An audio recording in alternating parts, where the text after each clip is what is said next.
But I want to come back to the Afghan situation specifically. To the extent that we kind of have a debate at all about Afghanistan these days, in the media, the question is sort of limited to, can we win? I was watching the CBC the other night, and Janice Stein, the ubiquitous Janice Stein, the only person who apparently knows anything about Afghanistan, she was on and she said, the real question is, can we contain the Taliban? Well, I would argue that is not the real question. That's a tactical question, interesting but tactical. The real question, one that never occurs to the commentators on the CBC, is why are we there? By what moral or legal right are we in another country using military force?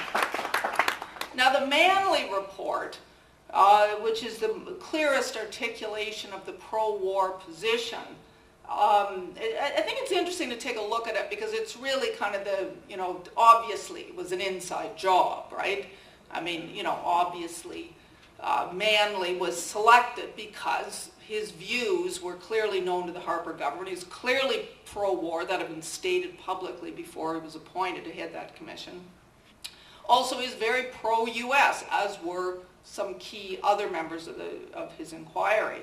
But the advantage, of course, of having this Manley inquiry is it had the illusion of being an independent inquiry. And so you now hear government people even refer to the Manley report as if it has some kind of independent authority and some kind of bipartisan sense to it. And in fact, the report in part sort of talks critically about some aspects of the mission. But the bottom line is absolutely clear. They call for an extension of Canada's military involvement, with the only issue being whether or not we get another 1,000 NATO troops.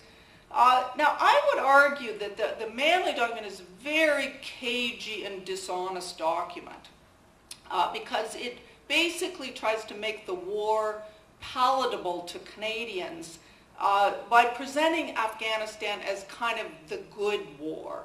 Like it sets it up against Iraq, which is sort of presented as the bad war. This is quite clever on Manley's part because he knows that Canadians are strongly against the war in Iraq. And he knows that the Chrétien government was extremely popular when it decided not to send troops to Iraq.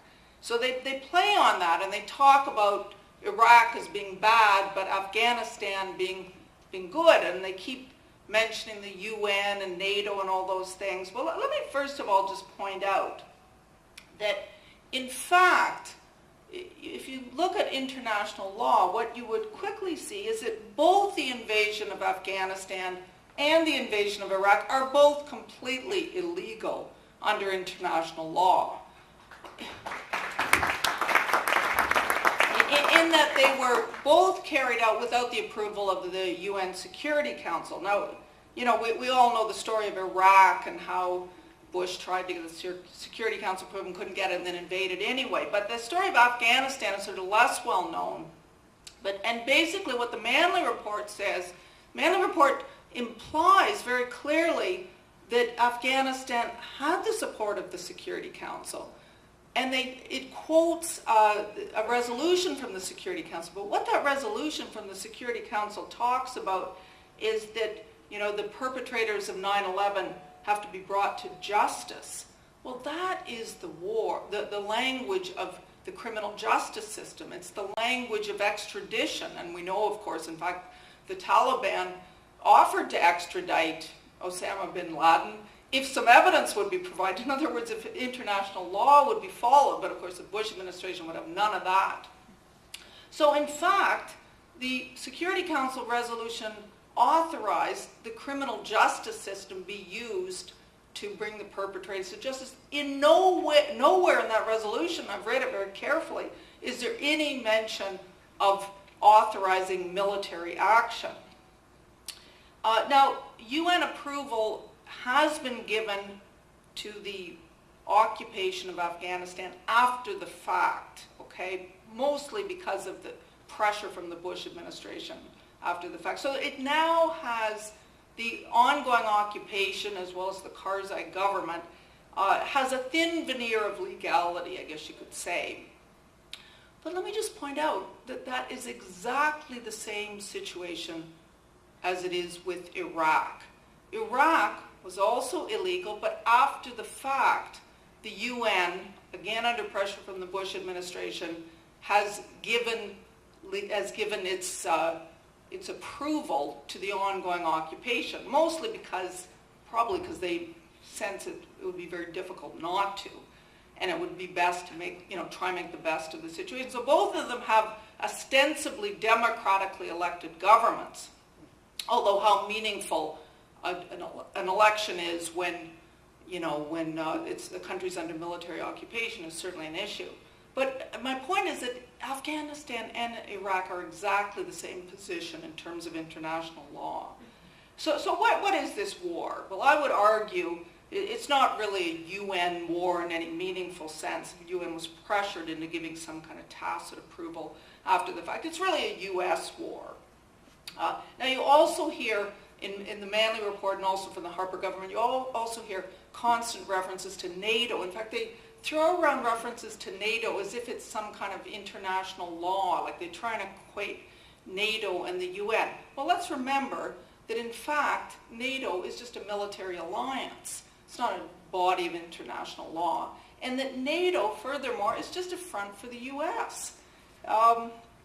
It's really fascinating because NATO is headed by a US general. It's currently General John Craddock.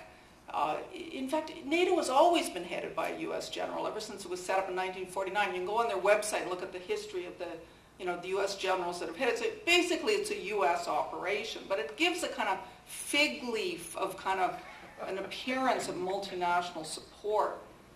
But the important thing to notice is that all the troops under NATO are under an American commander, and they are therefore ultimately under George Bush. Now, in addition, there's an extra 13,000 American troops in Afghanistan that are directly under an American general who also, answers directly to George Bush. So when you think about it, all foreign troops in Afghanistan are ultimately under the control of George W. Bush, including the Canadian troops that are operating over there.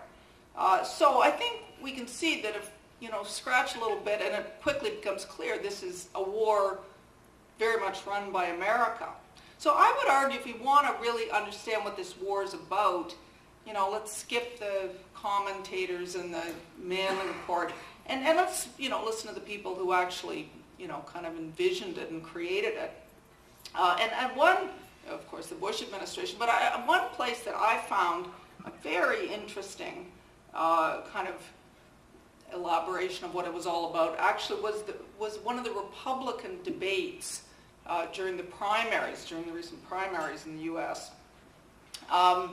And it was interesting to listen to these Republicans debate because what was striking was that, they talked a lot about Afghanistan and Iraq. They made absolutely no distinction between the two of them. These are just all part of the so-called war on terror. In fact, they talk about it very openly as fighting Islamofascism, by which they mean the notion that Islam is trying to destroy the West.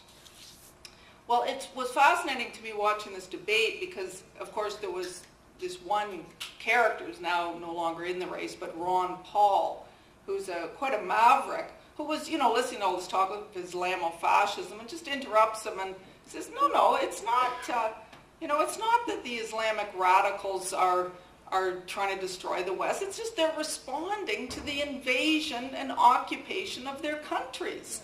It seems like kind of an obvious point. And he says, Islamic radicals don't hate American freedoms.